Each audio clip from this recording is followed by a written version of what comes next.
and welcome to tonight's edition of The Probe. We're taking a look at the rollout of the second phase of the Covid-19 vaccines, AstraZeneca vaccines that we've received in the country, and then also take a look at our quest for herd immunity as a country. We are hoping to vaccinate 20 million Ghanaians, including you and I. But first, we'll start with a presidential address, update number 25 from the Jubilee House with President Akufo-Addo. Then we'll take your questions with Dr. Franklin Asiedu-Bekwing, Director Public Affairs, the Director of Public Health at the Ghana Health Service. I am MFAPO. Welcome. This is the Joy News channel, also live on Joy 99.7 FM, DSTV channel 421. I take you live to the Jubilee House now. Fellow Ghanaians, good evening. I thank you for welcoming me into your homes once again on a matter we have all sadly become familiar with, COVID-19. It has been 11 weeks since I last gave you a situational update on the fight against the disease. I've, however, used the occasion of Easter and May Day to apprise you of some major COVID-related developments and of the need for all of us to continue complying with the health and safety protocols. Embarking on a 9-day official working visit to France, Belgium, and South Africa as part of efforts being made to ensure our nation's rapid and sustained post-COVID economic recovery, and have pre-recorded this update prior to leaving the country. I must at the outset express the gratitude of the nation to the National Chief Imam, Sheikh Usman Nuhu Sharabutu, and all Muslims across the country for adhering to the request to have a subdued Eid al-Fitr celebration, devoid of large public gatherings. By and large, it is gratifying to note that many Ghanaians are adhering to the protocols, and it is heartening to see law enforcement agencies acting against persons and institutions flouting the regulations. Until we vaccinate the requisite number of Ghanaians and enhance herd immunity, which will help return our lives to normalcy, the Imposition of Restrictions Act 2020 Act 1012 will remain in force, and the security agencies will not relent in their efforts to enforce it. Fellow Ghanaians, since the last update on 20th February, two major occurrences in our fight against the pandemic in Ghana have taken place.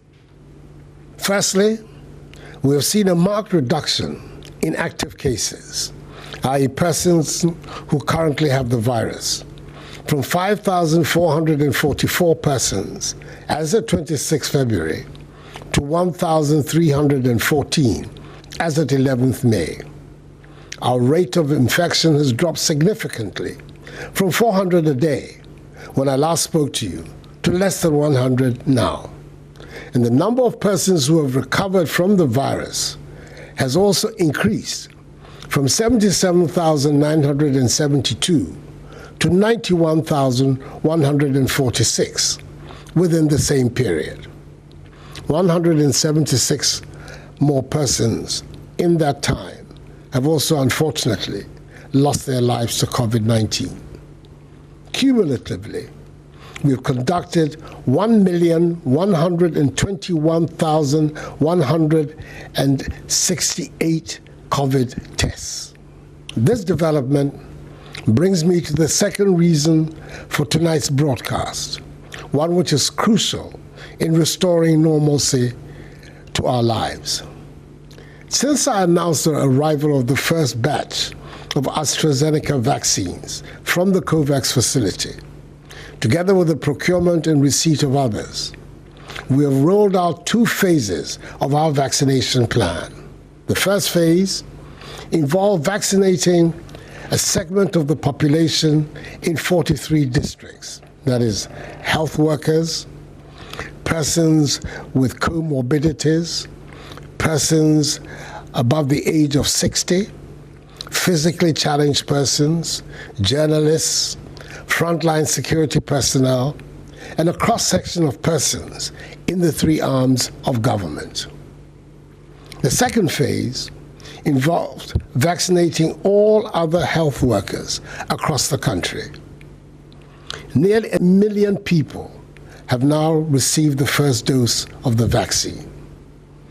International vaccine politics and the unpredictability of the supply chain, as well as the third wave of infections in some countries in Europe and Asia, have meant that we have not been able to secure as many vaccines and vaccinated as many Ghanaians as we would have wanted at this stage. In spite of these obstacles, the target is to vaccinate some 20 million Ghanaians, i.e. the entire adult population of Ghana, by the end of the year. In the past few days, government has, through COVAX, received an additional 350,000 doses of AstraZeneca vaccines. These will be added to existing stock to provide the second jab for the 360,000 persons in the 43 districts in the Greater Accra, Ashanti, and Central regions who received their first jabs from 1st to 9th March. I'm happy to announce that beginning Wednesday, the 19th of May to Wednesday, 26th May, the deployment of the second dose of vaccines will take place across the designated vaccination centers in the 43 districts, approximately 12 weeks after the first jab, as the science prescribes. More details of the deployment will be communicated by the Ghana Health Service in the coming week. Efforts are being made to ensure that those who receive their first jabs after the 9th of March will in due course receive their second. We are expecting an additional 300,000 doses of Sputnik 5 vaccines, which have already been approved by the Food and Drugs Authority to arrive in the country. As and when we make further progress in the acquisition of vaccines, the Ministries of Health and Information will make this known to you.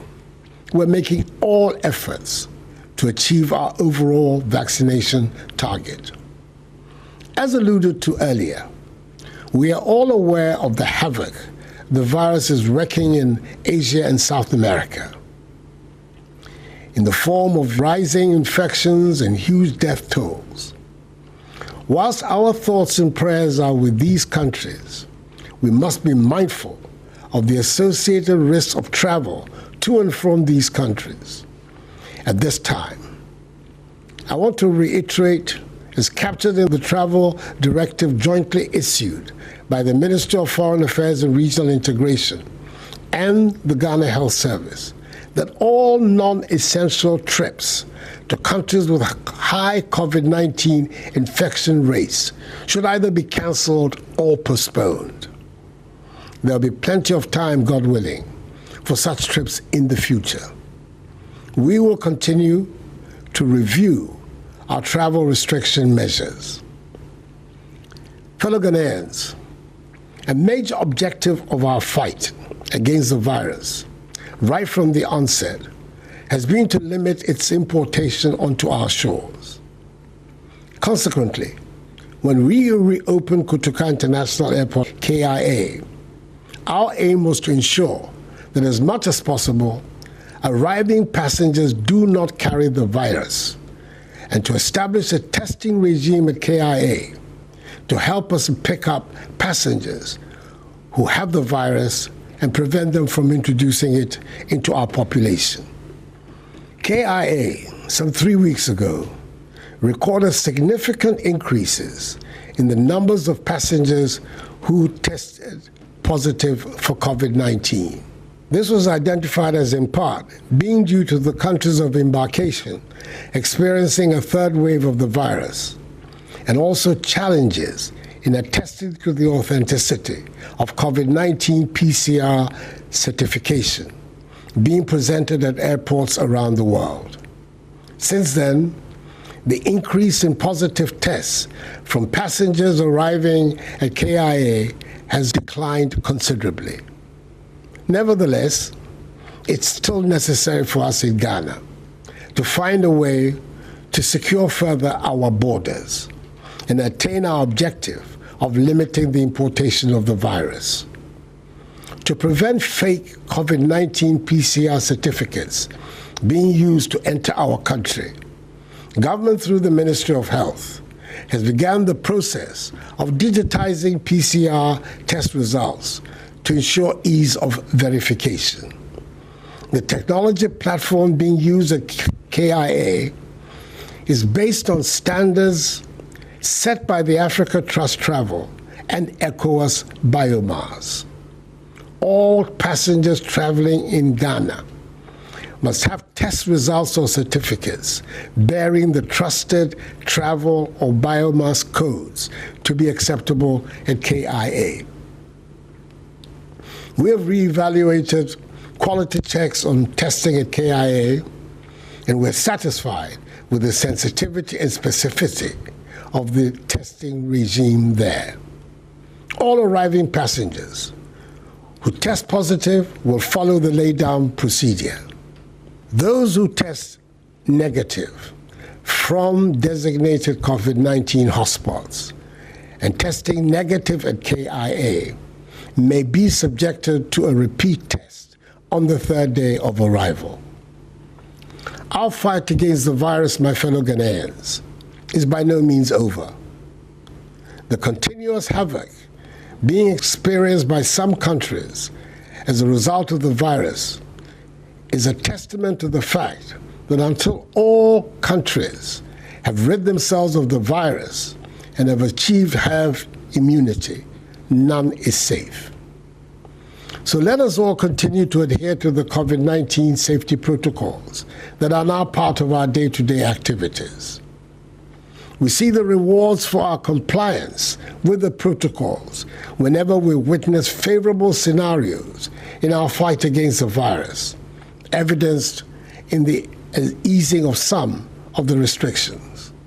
I'm particularly happy that the significant investments we have made in ensuring compliance with the safety protocols have enabled us to open in safety all schools, private and public, at all levels. And I want to thank parents, teachers, and students for making them work. We have also put in place the necessary protocols that have allowed us to return to churches, mosques, workplaces, markets, stadia, and to travel. Our ability, however, to congregate in closed spaces like cinemas, theaters, and nightclubs remains restricted. In a move towards the reopening of cinemas and theaters, government has engaged cinema owners and operators on a set of protocols and guidelines that need to be put in place and implemented by all operators before eventual reopening. In the coming weeks, the Ghana Health Service and the Ghana Tourism Authority will be announcing these protocols and mandatory modalities and work with the operators on a set of directives that will ensure the health and safety of all patrons and staff in all the facilities involved. Fellow Ghanaians, I remain optimistic that we can return our lives to normal if we cooperate and work together. Let the reduced rate of infections not lull us into a false sense of security.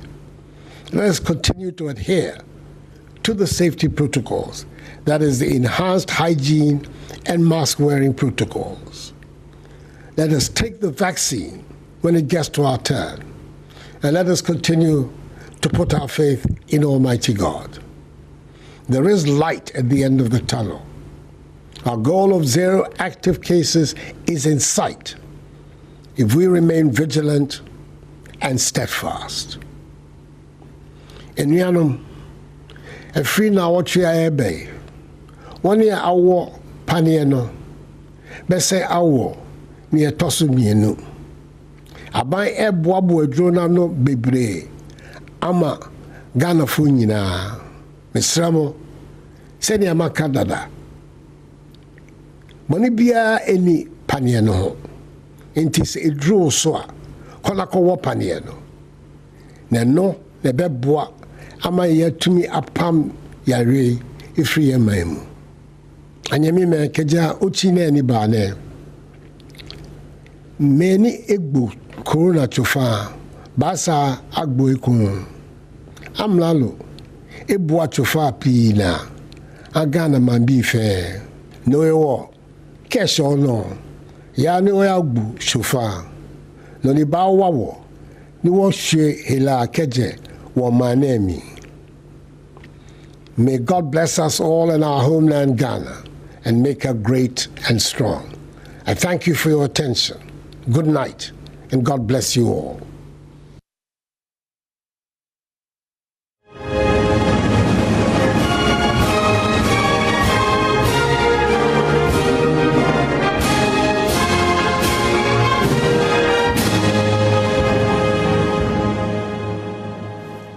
And that's update number 25 just gone by, as presented to you by President Kufuor.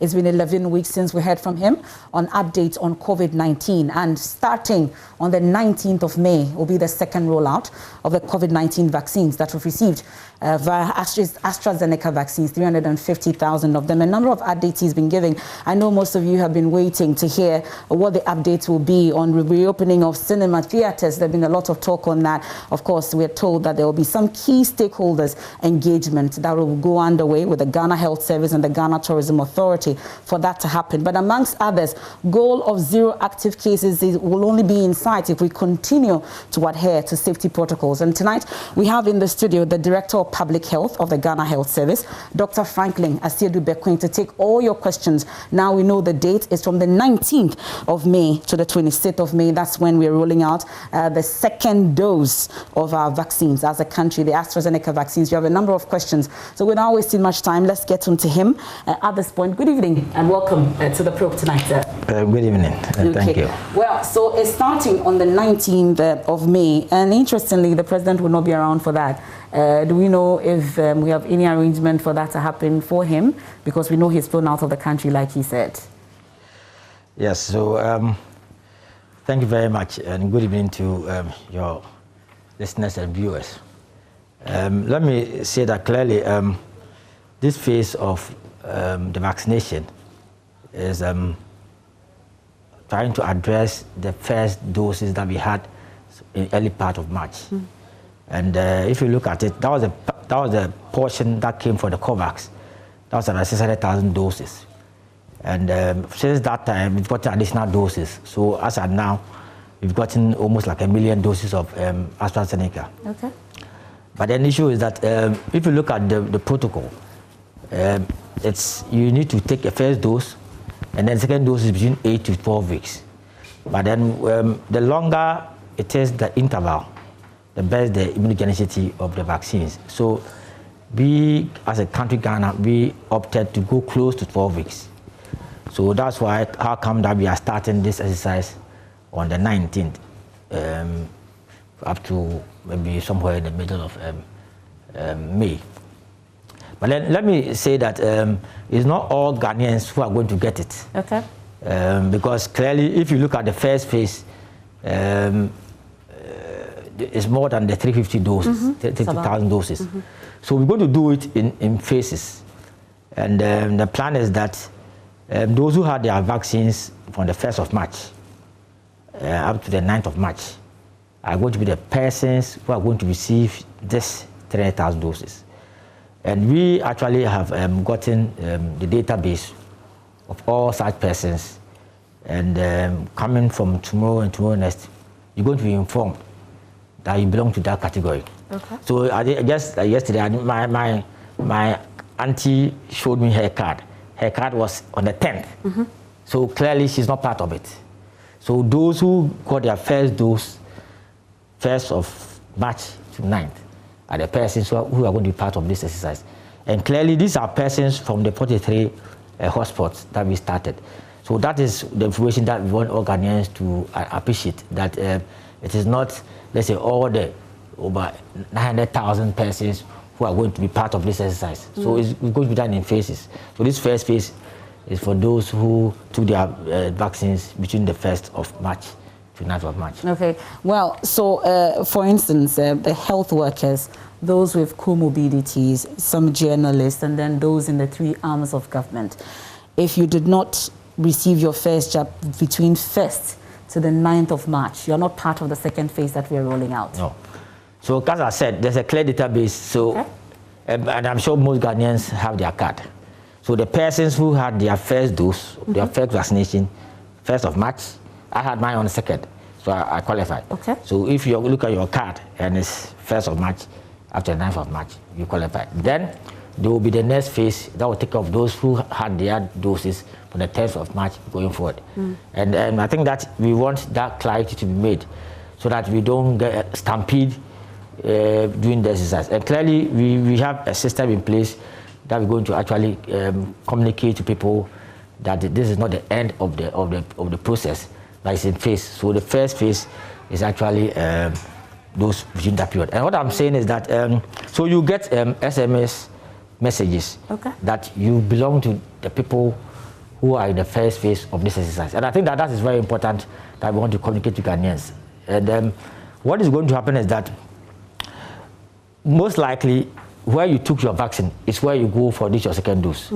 And that's also a good exercise. So one thing is that so far as you have your card, you go to the vaccination site, you submit your card to the data person, and they, based on the information on your card, you'll be seen on the database. And then you now go to the nurse who will now give you your second jab. And then what we've done is that we've made an upgrade of the existing card. So there's this new card that has a hologram on it. So when you get a second dose, we'll now put the hologram that testifies that you are fully vaccinated for COVID. And then this also new card has a QR code that is going to help us to validate, authenticate those who are actually vaccinated. So that is the process that we are going to go in. Okay. For now. But Dr. Bequin, assuming I took it maybe on the 10th, or I don't fall within the first category that you've talked about, and after taking the first dose, I got pregnant along the line, and it will be my turn to take the vaccine. What happens? Yes. So let me say that you see, vaccination is one sure way of providing protection. As we speak now, the vaccines are not to be used with certain category of persons. So pregnant women and then children under 16, because the clinical trials that were done were not done in such persons. So it's now that we are carrying on that phase. So one thing is that one dose provides a level of protection. And so if you don't get a second dose, I don't think you should so much be worried. Though the best is that you get the double dose so that we can be sure that you have the protection. But for now, unless we get the clear evidence that pregnant people can take it, I think that is so even though I took the first jab, got pregnant along the line, and because of the clinical trials, which was not, verified that I could take it as a pregnant person, it means that I've lost the opportunity to ever get vaccinated fully. No, because I'll become a nursing mother, and then the process goes on. But what I was saying that, you see, if you listen to what the president said, vaccination plus other things is important for us. So if you have your first dose, that gives you about almost 80% protection. It tells you that you have some level of immunity against getting the disease, which is good. And then you try to make sure that you stick to the adherence to protocols. So I think you'll be fine. Until the time that we get a clear evidence that it's safe to give in pregnancy. So I think that is one thing that we need to take care of, because we are being exposed to new medicines and there are exemptions to it. So I think that is the issue we want to talk about. But if you look at what is happening like the younger ages, UK, the US, they are doing the trials in younger ages so that we can be able to be safe that we can give this vaccine. And along the line, if I lost my card but falls within this category, 1st to 9th of March, what happens? You don't need to worry. So far as you can go to your place of vaccination and give your name and your phone number. Based on these two variables, you'll be allocated in the database. Okay. And then you can be given the vaccination and get a new card for it. Okay, so even though we have limited doses, at least with the first phase of the second rollout, you are still using the same centers that we used for the first? Yes. You want to make things very easy for the average Ghanaian. So if your place is Mimle Health Center or whatever, you go there. So you go there, you submit your card. Your card will be looked at, and with that kind of information on the card, it will be, the database will be visualized, and then you now go to the nurse. The nurse will give you the jab, and then you go to the data guy, who will now give you the new card. So you collect the old card and give you an enhanced card, which I said has the hologram on it that will testify that you are fully vaccinated, and then it also has a QR code that will allow us to get your information if in future. Can I change the districts in which I vaccinated the first time? Yes.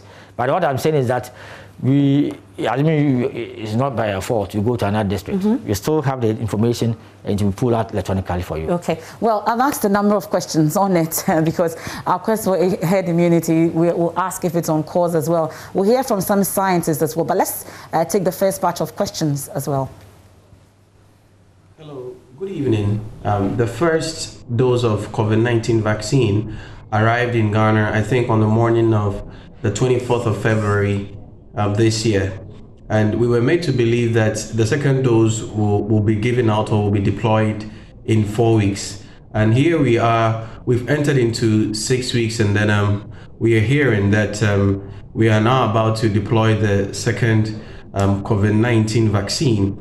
Have they sat down to have in-depth analysis about how effective the deployment of the first dosage of vaccine was, and are there any side effects? And if there are side effects, have they sat down to actually find ways and means of mitigating such challenges before going on to giving the second to give the second dosage?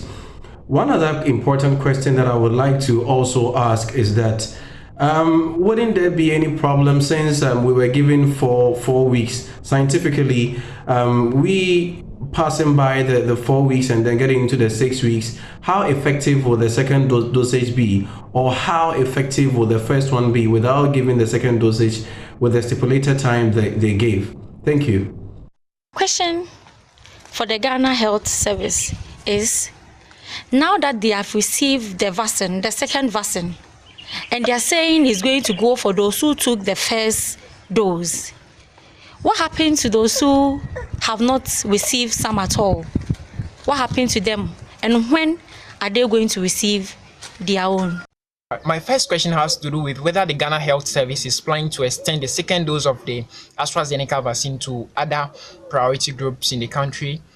And secondly, I also want to find out from the Ghana Health Service whether they are planning to have some plans, special plans for students, considering how the virus is spreading very fast in some other countries across the globe.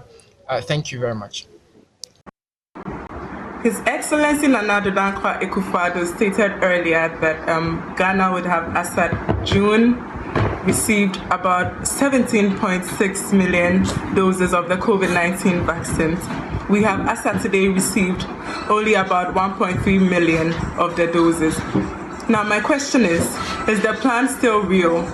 You know, does it still look real that we're going to achieve the target set earlier by government?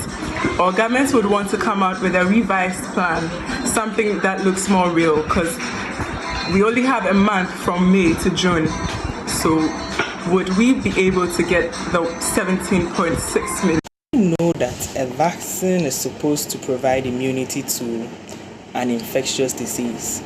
Now the question is that at what point in this journey of vaccination could we say that we are no longer required to wear nose masks or practice social distancing or adhere to any other COVID-19 protocol?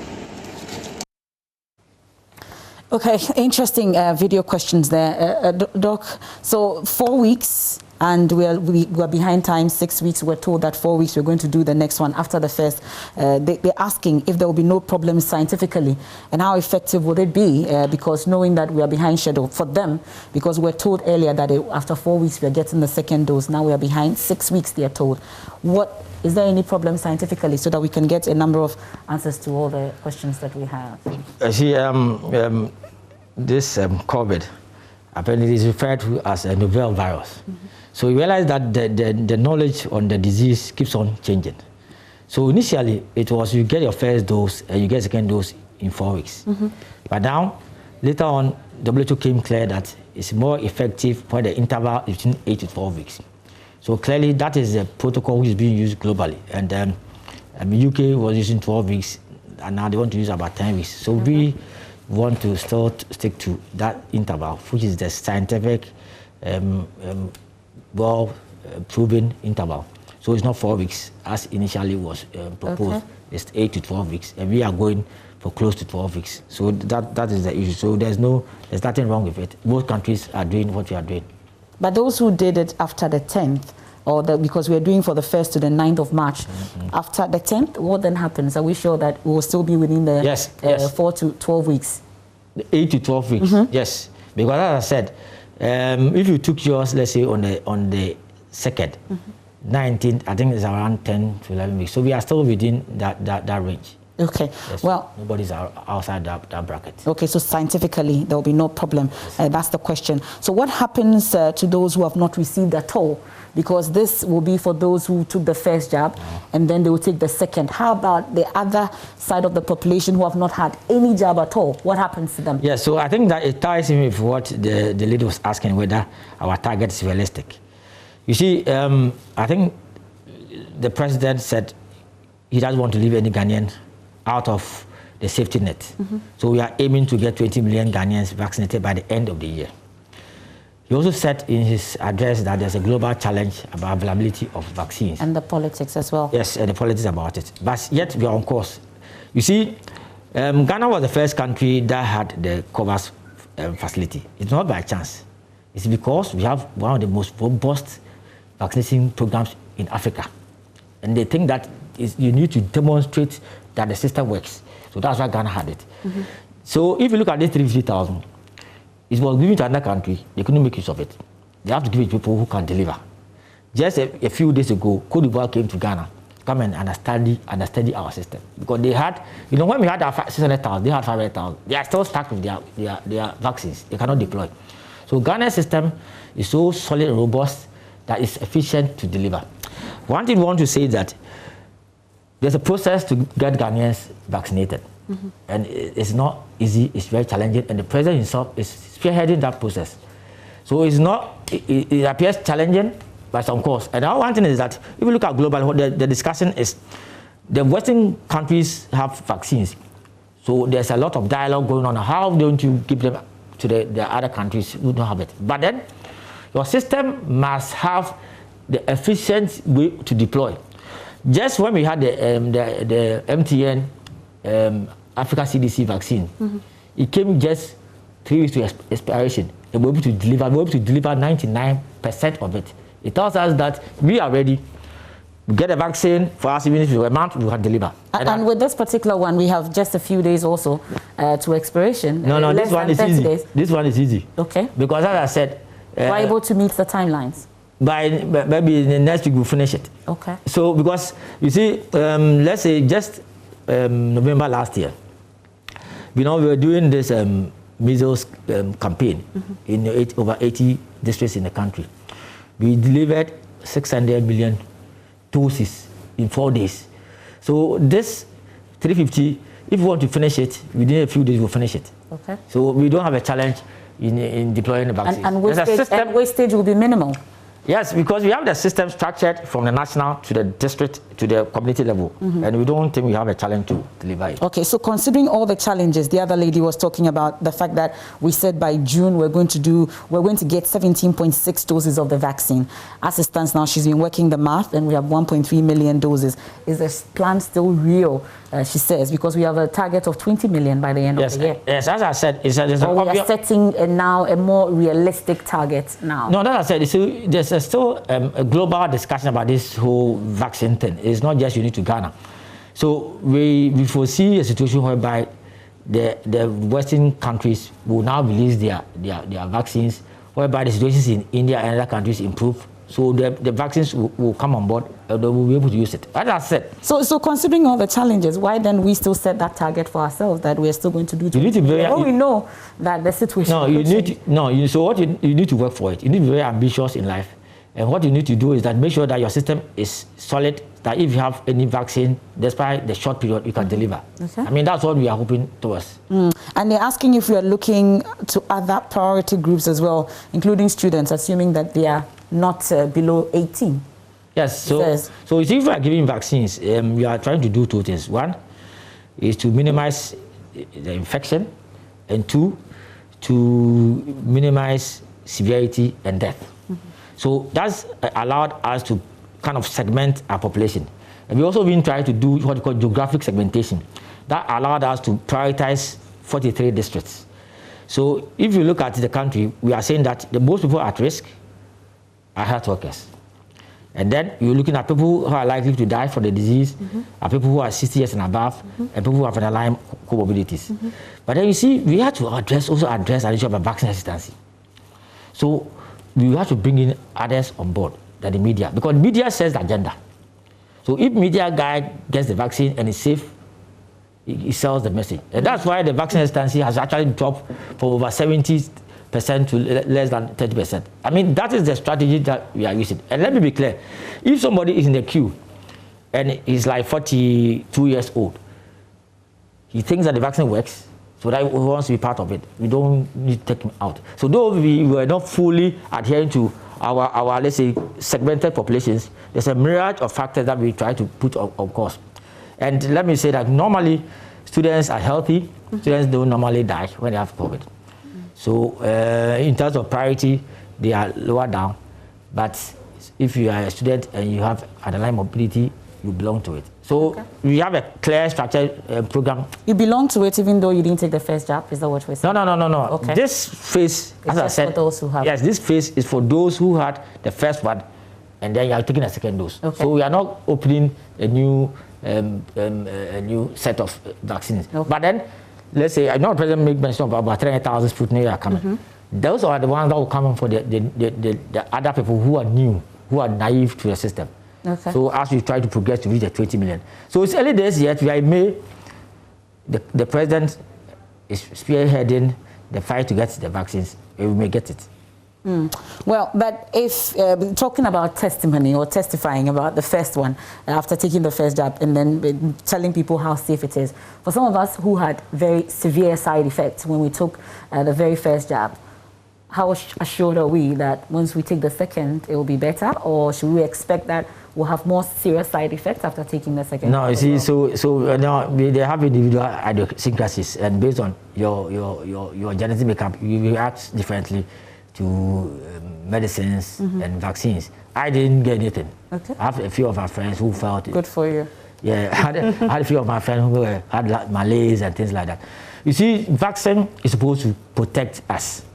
So, and that's why we try to communicate to Ghanaians that you may have some symptoms when you take the vaccines. And I think that we need to be able to appreciate the fact that if you look at so far, we haven't had any very serious adverse events following immunization.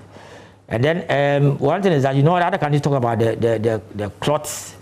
Luckily, we have not been able to document it, though our several system is very effective. So for us, the program has been effective and it's working. We want to assure Ghanaians that let's stick to it to get the best out of it. Okay, so we'll take the next part of questions, but it's one thing we need to ponder over. We're getting 300,000 Sputnik V to be received, like the President said, but those who took part in the first exercise, as compared to the 350,000 doses of AstraZeneca that we have for the second phase, it looks like that would definitely not be enough for all those who took part in the first vaccination. What then is the plan? I didn't hear the president say we are getting more AstraZeneca vaccines. No, we're getting... are we going to be mixing it? No. For now, we don't... For now, the evidence is not to mix the vaccines. And even let me be clear that for Sputnik, it's very unique because Sputnik 1 and 2 is like... So let's say if you get 30,000, you cannot say you are giving all the 30,000 to one group because they are paired. Because there's a different adenovirus. One is 5, one is 26. So it's not like the AstraZeneca. So there's effort being put in place to make sure we get the additional AstraZeneca to complete the additional 700,000. How does it look like? When exactly do we think? What are the projections in terms of when we can get more AstraZeneca? For now, I won't be able to say how soon, but then it will be. What I want to put across is that there's a lot of effort being put across. So that's why our system is being, make sure you are ready, that when you get a vaccine, you deploy. Okay. That's what we are trying to put in place. Okay. We have more questions via WhatsApp and Facebook. Let's take some of them. So this one on Facebook, Amanko Ebenezer, I decided not to take the second dose. Will I have any health complications?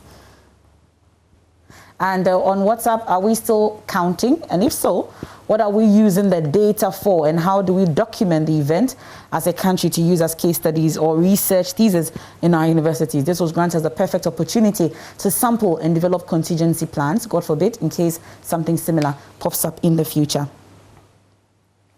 And this one says, what are we doing as a country to watch out for ourselves, like everyone is doing first before we help others? It's like we've relaxed and waiting for help. When can we start something on our own based on ongoing research and findings? At least we have more info now on the issue than before. Nee is asking. Albert says, I learned we've received some of the vaccines in the past from India. Now that the India case is on the rise, must we not question what we've received from them? Albert is asking. Okay, so health complications. Is there any health complication? Amankwa says he's decided not to take the second dose. Anything happened to him? So as unfortunate, Amankwa is trying to not to take, but I'll encourage him to take it. But even a dose of AstraZeneca or vaccine gives you a level of protection. Okay. Particularly the AstraZeneca gives you about 76% protection. But I want for how long? For at least, yes, no. You see, for one thing is that the information on the vaccines is not wholly complete. It's still being studied.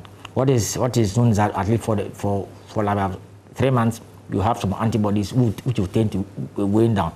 So it is not forever that you get a protection against COVID. Okay. But I want to assure Abankwa, I don't know whatever reason he's having, but I will encourage him to take the vaccine so that you can be sure that he's fully vaccinated. Okay. Because clearly, going forward, you may have a situation whereby you may need your full vaccination to do certain activities. So I will encourage him to do it. Okay. So Albert and me have something similar.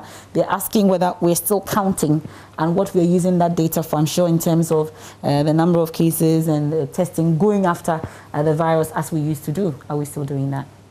Like the dashboard? In terms of the testing and everything. Yeah, you see, you need to be able to track the trajectory of the pandemic. And this is done all over the world. You see, if you look at the Ghana situation, clearly you can see that there are 2 waves. Other countries have like a 3rd wave. We have like a 2 wave. So clearly you need to be able to monitor or track an epidemic. I mean, that's how you do, we call it what the epic curve.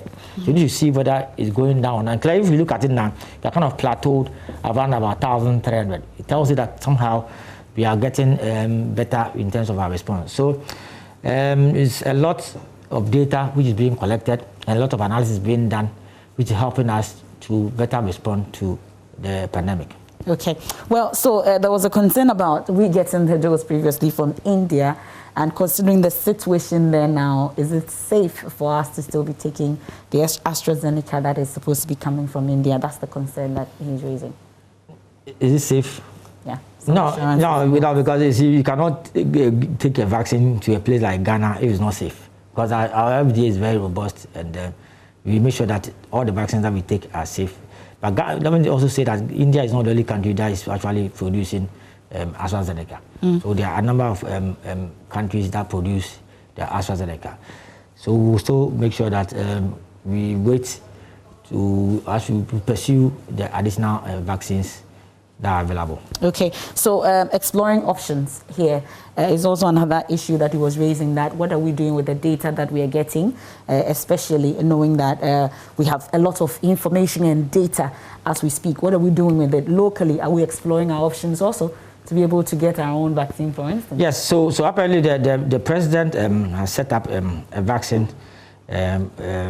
development or manufacturing group. It's actually headed by Professor Frimpong Boateng, and they are not purposely focused on COVID vaccine per se, but they want to build that capacity so that Ghana in the near future can be able to develop vaccines. So it is on course, and I think that just a few days ago they've come out with a clear timeline about what needs to be done. So there are a lot of things that you can do immediately. It's about filling in the vaccines as we go on to do proper development. So we are not just sitting there. It's an opportunity for us to acquire that skill set. Okay, but we don't know exactly where they are, because 11 weeks ago we were told this. There was that announcement that Professor Frimpong Boateng and his team are working on something like that so that we can get locally, something that would in that regard. No, he was leading a team in that regard. What they are doing more vaccines? Is not getting vaccines for COVID. Okay. They are building capacity. That Ghana, we take so many vaccines, measles, yellow fever. The idea is that we're building capacity for the country, that we can start locally be able to develop. So what have they done so far? As I said, they have a set of timelines, and then they are looking at collaborating with other agencies, how best they can draw on their expertise to get it. So there are a reasonable number of things that they are putting in place, and what they want to do is that the easy one is the fill in. So it's done somewhere, they fill it in your country.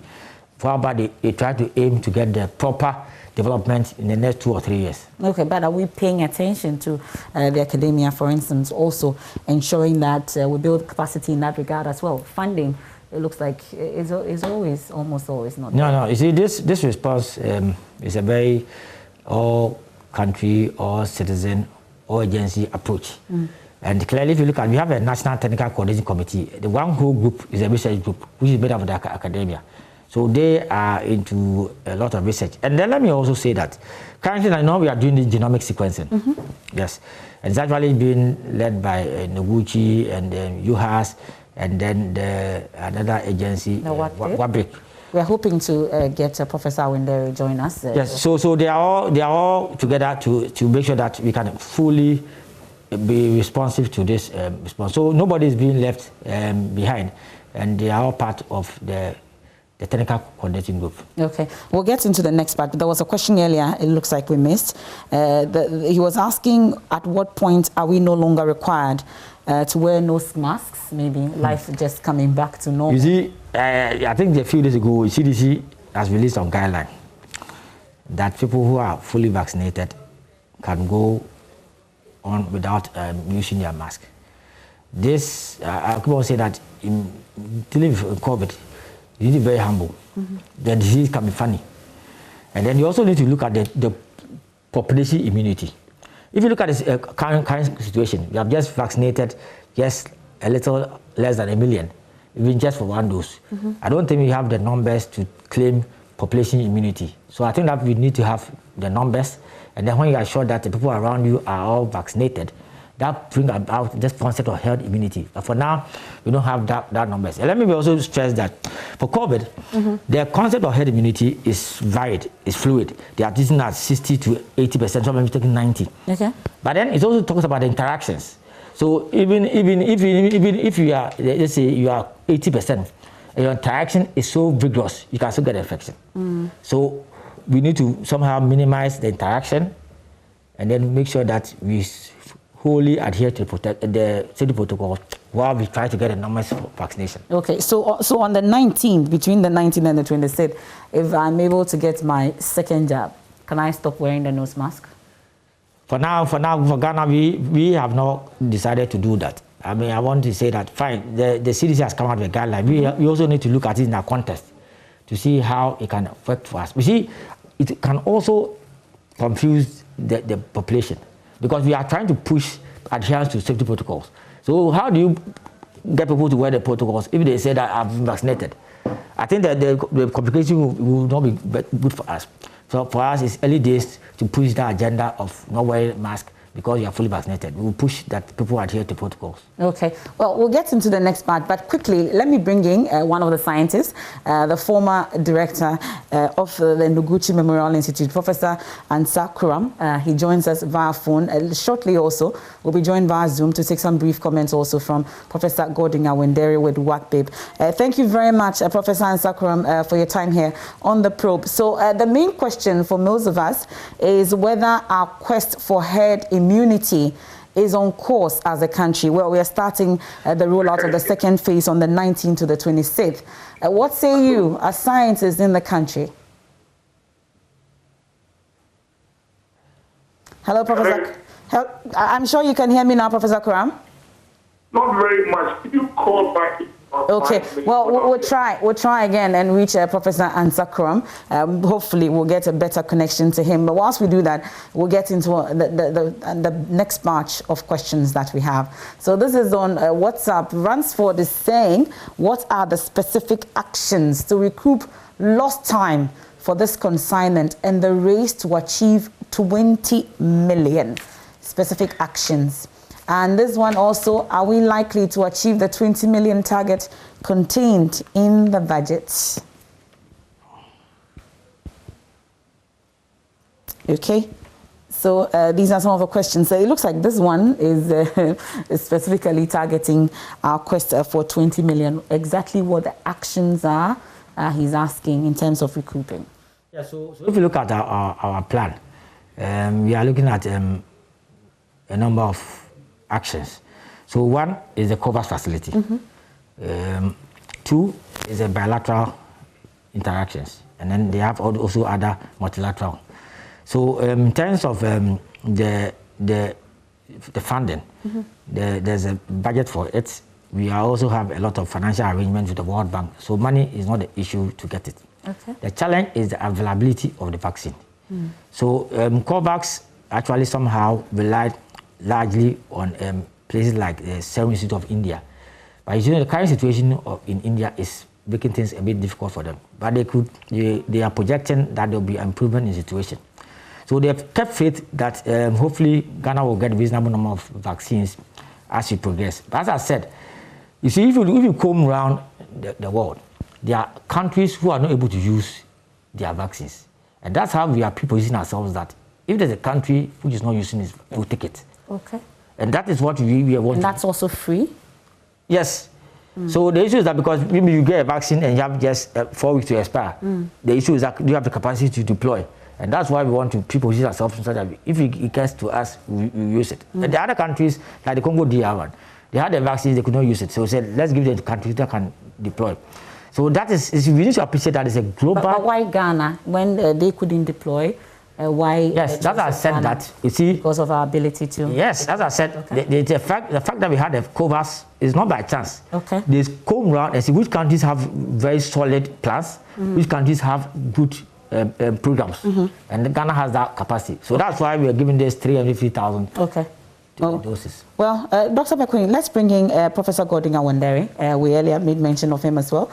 He's with the West Africa Center for Cell Biology and Pathogens. Thank you very much for your time also here on The Probe. Quickly, we would want to hear your brief thoughts also in terms of our quest to attain herd immunity as a country as we prepare to roll out the second phase of the vaccines from the 19th to the 26th. What are your initial thoughts? Good evening to your viewers, and good evening to my friend Franklin. So, well, I think like Franklin has been saying, I think as a country we are doing the best we can within the limits of what is possible. So we have effectively delivered whatever vaccines that we've received. And like he said, it's because of that success that has allowed us to benefit from the vaccines that were not used DR Congo. So on that front, we are doing well. I think this evening I was also glad that the president was very, realistic in setting expectations, because as you remember, one of my concerns was that we were over-promising the people, about how soon we can get vaccines and what quantities we can get. So I think if we dial that back and let the people know that we're going to be wearing masks for a long time, that we're not getting to herd immunity anytime soon. It's going to be in 2022 or beyond before we get to herd immunity. So people should prepare and both mentally and physically, financially, everything. That this is going to be a long process, and we're not going to have sufficient vaccines anytime soon. It's going to take a long time, and I always think that July, August is when realistically we can start getting significant quantities of vaccines. So, once that reality is communicated properly, I think we can manage the people's expectations well. People would, readjust to the reality that we have to continue to observe the protocols very well, and just wait for our turn when vaccines become available. Probably after July, August. Okay, so even with a 20 million to be vaccinated by the end of the year, should we be managing that expectations as well, considering the politics and the challenge with getting the vaccines? Yes, I really think that we should just be careful about giving out any numbers and timelines, because we don't produce vaccines. You understand? And we don't have any control over when and how much we're going to get a vaccine. We can only hope for the best. So let's just dial down the promises and just tell the people that we're doing our best. Like the president said he's doing his best. He's doing whatever he can to get vaccines as soon as possible. We would try to get to herd immunity, but the time frame we cannot tell, because we don't know how soon the vaccines will come. And there's a wild card in all this. It may get to a point where we have to change vaccines, because depending on how the variants evolve, it may get to a point where we have to change vaccines. So all these arrangements we have for AstraZeneca vaccines, we may have to change and start looking for Pfizer vaccines or Johnson & Johnson, depending on what variants we have at the time. So there are so many factors. You mean by changing vaccine, by mixing it? If I get a first dose of AstraZeneca, there's a possibility that I could get a Sputnik for the second? Is that what you're saying? Okay. No, that's not what I'm saying. I'm saying that for now, we have about 900,000 people who have AstraZeneca. Okay. And we're looking for a second dose for them. Beyond that, we may be looking for Pfizer vaccines for the next 2 million people, because maybe at the time, the variants we have in the country may be, such as the South African variant. If we have a lot of it in the country, then we have to be looking for Pfizer and not AstraZeneca anymore. Okay. So then the arrangements you've made for AstraZeneca would have to change. Okay. So there are so many factors, there are so many moving parts that we cannot confidently put any time scale and quantities on these vaccines. So let's just keep what the president said. They are doing their best to get a vaccine. Let's do our part as individual citizens to continue to minimize the spread by observing the protocols. And then we hope that our vaccines will become available in the time. Okay. We are grateful. And as scientists, we have to keep the sequencing to monitor the variants that we have, because that informs the vaccine policy. So all those things have to be ongoing as we strive to get more vaccines. Okay. Professor Godina, of course, the discussions have just begun, and in the coming days, we'll be interacting more on that. And that's how we wrap up tonight. I'll give you the final word, Dr. Franklin Asiedu-Bekwing. I'm sure most people are expectant. You say in the coming days, they'll be told what exactly we need to do. So for those who still are skeptical about getting the second dose, your opportunity, 1 minute or so, to speak to them directly again.